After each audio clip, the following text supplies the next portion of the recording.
न मांग कुछ जमाने से ये देकर फिर सुनाते हैं, किया एहसान जो एक बार वो लाख बार जताते हैं। नमस्कार, मैं अविनाश विश्वास स्वागत करता हूं आपको अपने चैनल मैथ्स माउंट में। और हम पढ़ रहे हैं सिंपल इंटरेस्ट, साधारण ब्याज। ठीक है, सिंपल इंटरेस्ट का आज मेरा पार्ट 3 है, तीसरा भाग मैं बताने जा रहा हूं। और कल हमने आपको बताया था कि यदि मिश्र धन बराबर हो मूलधन के a बटा b के।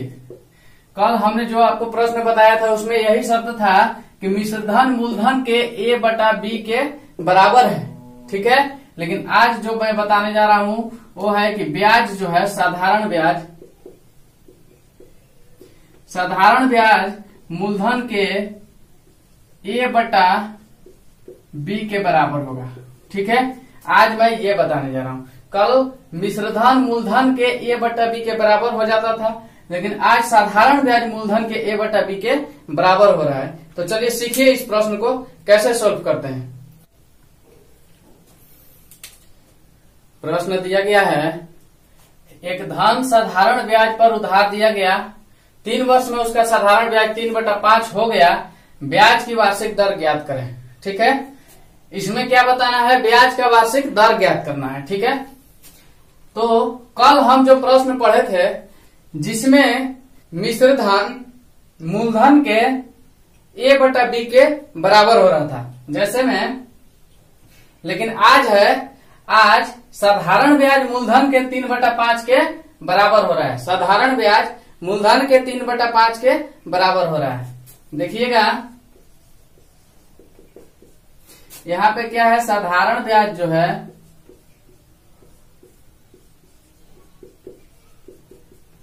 मूलधन का 3/5 है।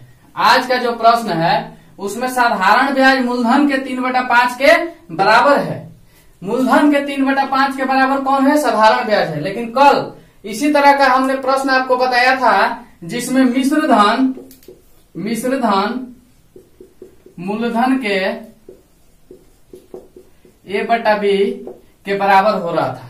ठीक है, कल मिश्र धन वाला प्रश्न बताए थे, आज साधारण ब्याज वाला आपको बता रहे हैं। ठीक है, दोनों ही प्रश्न में दर ज्ञात करना होता है। कल भी इस चीज को हमने बताया है कि इस तरह से जब भी प्रश्न दे देगा उसमें आपको ब्याज का वार्षिक दर बताना होता है। ठीक है, कल हमने आपको मिश्र धन वाला प्रश्न बताया था, लेकिन आज आप साधारण ब्याज वाला प्रश्न पढ़ेंगे। ठीक है, तो इसमें जो है साधारण ब्याज मूलधन के 3/5 के बराबर है। ठीक है, तो अब हम देख लेंगे इसमें कि साधारण ब्याज कौन है और मूलधन कौन है। साधारण ब्याज मूलधन, साधारण ब्याज के बटा में मूलधन आ गया है, ये बराबर की इस तरफ गुना में है तो इधर आके भागा में हो गया है, अर्थात साधारण ब्याज के नीचे में मूलधन आ गया है। अब इधर 3/5 बचा हुआ है। ठीक है, तो यहाँ पे पता चल रहा है कि साधारण ब्याज 3 है। अच्छा, कल जो था कि मिश्र धन जो है a जो है b का 3/2 के बराबर है। ठीक है, तो इसमें जो है बड़ा वाला कौन होता था, मिश्र धन होता था, और छोटा वाला मूलधन होता था। लेकिन इसमें जो है साधारण ब्याज जो होगा वो छोटा होगा और मूलधन बड़ा होगा। ठीक है, जब आपको साधारण ब्याज मूलधन के 3/5 के बराबर दिया हुआ है तो इसमें जो 3 है छोटा है 5 से, जो छोटा है वो साधारण ब्याज है और जो बड़ा है वो क्या है, मूलधन है। क्योंकि किसी अमाउंट पर, किसी धन पर, किसी राशि पर, जैसे 500 रुपया पर साधारण ब्याज अगर लगेगा तो 500 से अधिक होगा, नहीं होगा। अगर 5% के हिसाब से 2 साल के लिए साधारण ब्याज लगता है तो कितना हो जाएगा, 5 दूना 10, 10 बचे 50, 85 रुपया। और साधारण ब्याज हमेशा मूलधन से कम होगा। देखिए मूलधन 500 रुपया है, जबकि साधारण ब्याज कितना निकल के आ रहा है, 50 रुपया आ रहा है। बात को समझिए, मूलधन 500 रुपया है, साधारण ब्याज 50 रुपया। मतलब कहने का मतलब है कि साधारण ब्याज जो होगा, साधारण ब्याज हमेशा मूलधन से छोटा होगा। ठीक है, तो यहाँ पे देख लीजिए 3/5 में छोटा कौन है, 3 है, तो 3 क्या हो गया, साधारण ब्याज हो गया है, और मूलधन क्या है, 5 है, क्योंकि 3 से बड़ा है 5, तो 5 मूलधन हो गया है। ठीक है, तो हम बता रहे थे आपको कि साधारण ब्याज और मूलधन प्रश्न में देख करके कैसे पता करेंगे। ठीक है, तो छोटा वाला साधारण ब्याज और बड़ा वाला मूलधन, यहाँ भी देख लीजिए, क्लियर किए हैं। यहाँ पे साधारण ब्याज 3 आया है और मूलधन क्या गया है, 5 आ गया है। ठीक है, हमसे क्या पूछा जा रहा है, ब्याज की वार्षिक दर ज्ञात करना है, हमसे दर पूछा जा रहा है, दर। अब दर बराबर हम जानते हैं फॉर्मूला होता है SI गुना 100 और बटा में P गुना T। ठीक है, यहाँ क्या है, ये साधारण ब्याज गुना 100 और बटा में मूलधन गुना समय, मूलधन गुना समय। ठीक है, दर बराबर हमको बताना है, ये दर का फॉर्मूला होता है। अब चलिए इसका वैल्यू पुट कर लेंगे हम। तो एक चीज और भी आप स्पष्ट कर सकते हैं, 5 रुपया का कितना वर्ष में, 3 वर्ष में, 3 वर्ष का साधारण ब्याज कितना आ रहा है, साधारण ब्याज 3 रुपया।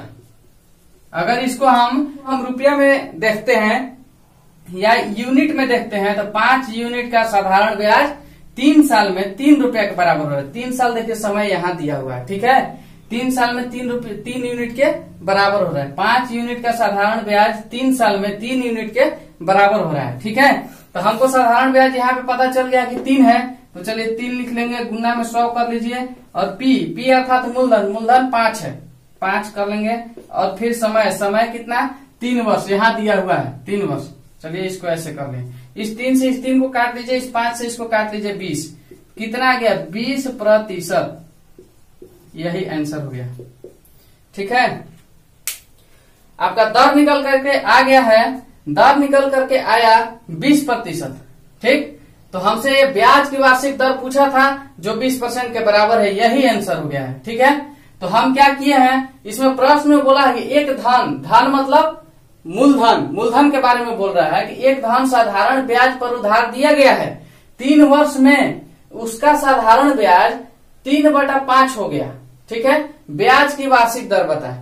अब 3/5 हो गया है, जो कि धन जो था, अब साधारण ब्याज इसका जो है 3/5 के बराबर हो गया है। ठीक है, हो गया, तो वही चीज को हम यहाँ पर लिखेंगे, साधारण ब्याज बराबर मूलधन के 3/5 है, मूलधन के 3/5 के बराबर साधारण ब्याज है। छोटा वाला क्या हो जाएगा, साधारण ब्याज, और बड़ा वाला क्या हो जाएगा, मूलधन।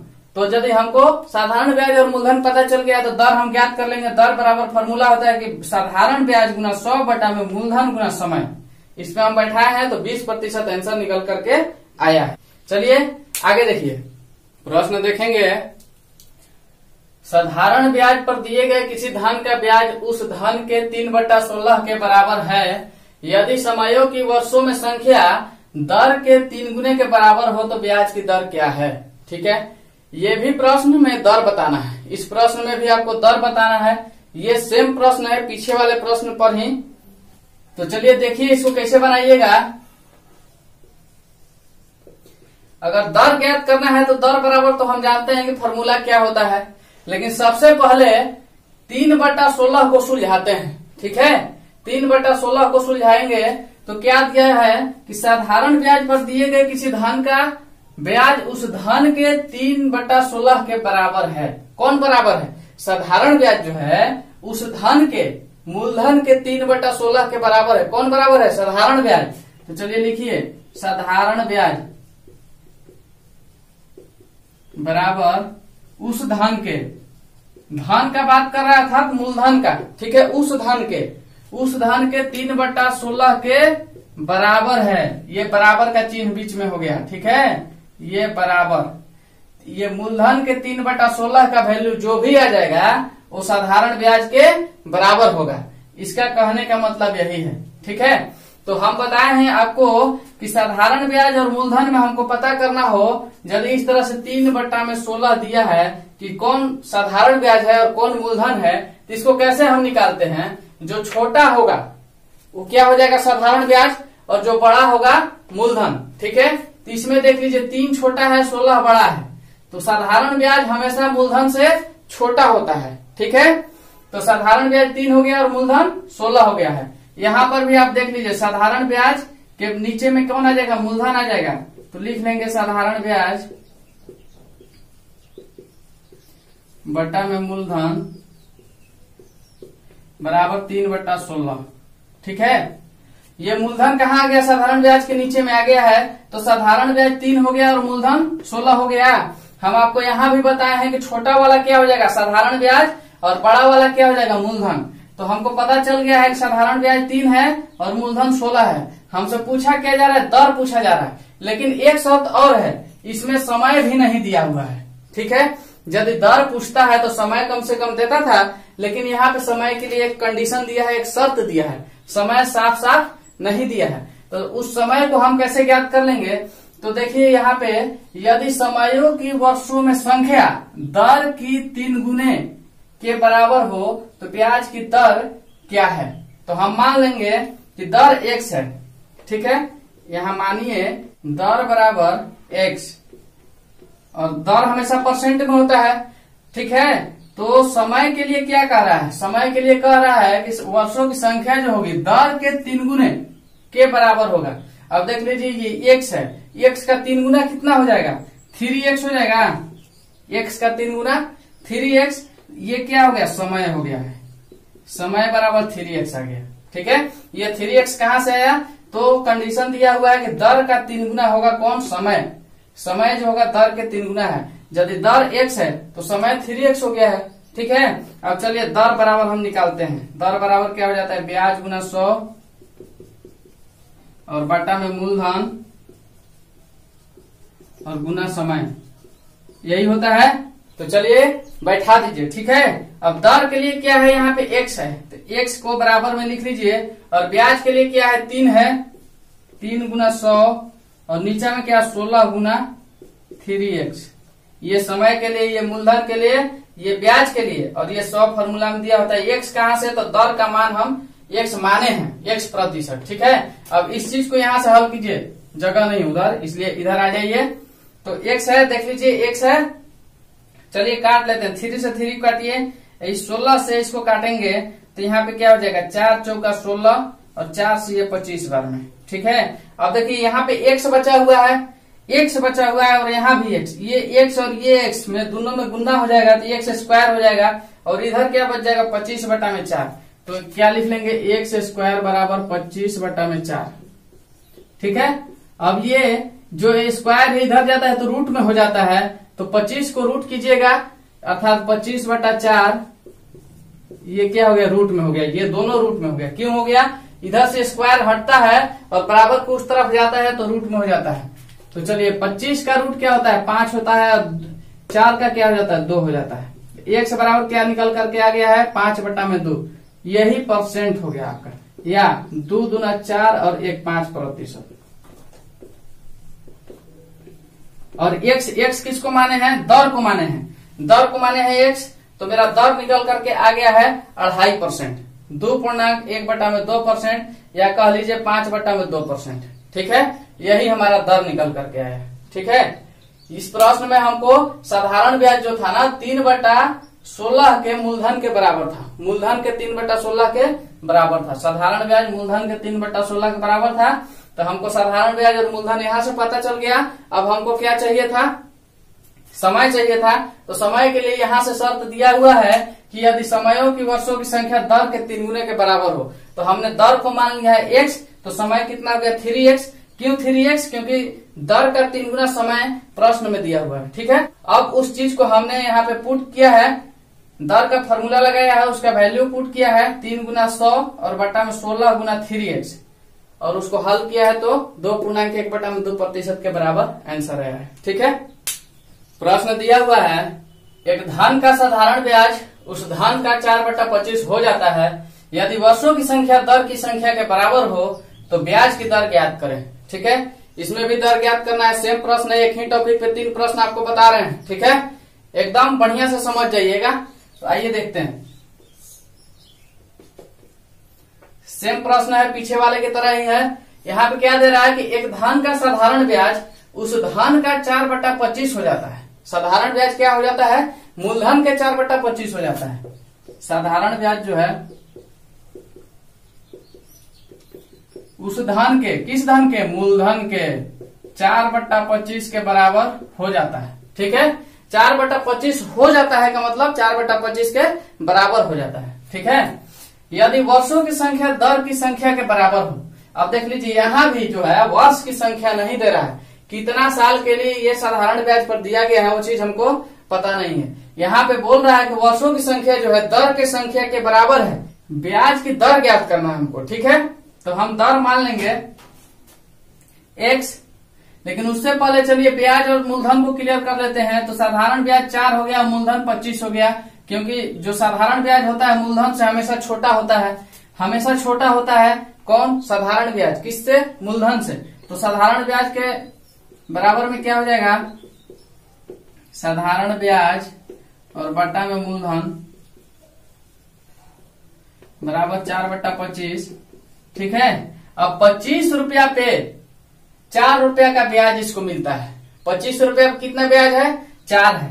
ठीक है, तो साधारण ब्याज 4 हो गया और मूलधन क्या हो गया? 25 हो गया है। अब चलिए दर जो है ना, दर हमको ज्ञात करना है, लेकिन उससे पहले समय जो है ना दर के बराबर है। तो मान लेंगे, माना दर बराबर x हो गया है और दर हमेशा परसेंट में रहता है, x प्रतिशत। तो समय क्या हो जाएगा?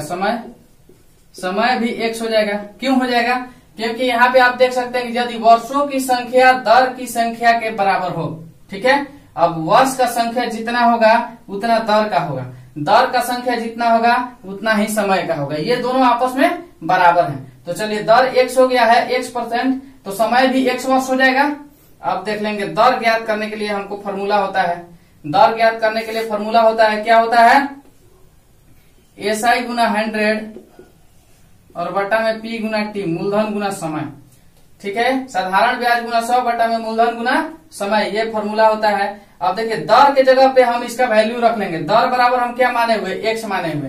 तो आइए यहां से देखिए, यहां से x बराबर SI की जगह पे कितना लिख लें? 4 लिख लेते हैं और 100 और बटा में मूलधन कितना है? 25 है, 25। अब देखिए समय कितना है? x है। ठीक है, क्योंकि दर और समय आपस में बराबर था। ठीक है, और दर हम x माने हैं तो समय भी x ही होगा।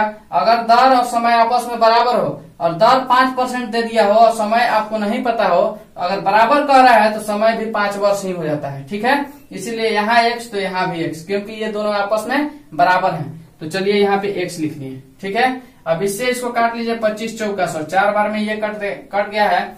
अब यहाँ से देख लीजिए, इस x से इसमें गुना कर लेंगे तो कितना हो जाएगा? x स्क्वायर हो गया है और ये 4 चौका 16। ठीक है, और हम आपको बताए हुए हैं कि बराबर की इस तरफ यदि स्क्वायर है तो उधर जाता है क्या होता है? रूट हो जाता है, वर्गमूल हो जाता है। ठीक है, तो x बराबर क्या निकल के आ जाएगा? x बराबर हो गया, ये देखिए ये जाएगा इधर तो रूट में हो जाएगा, अर्थात 16 को रूट में हो जाएगा। तो 16 का वर्गमूल कितना होता है? 4 होता है। 16 का वर्गमूल 4 होता है, तो 4%, यही आंसर हो गया। अब परसेंट में क्यों लिख दिए हैं? हमको दर बताना है, दर हमसे पूछा गया है ना, और x किसका माने हुए हैं? दर के लिए माने हुए x%।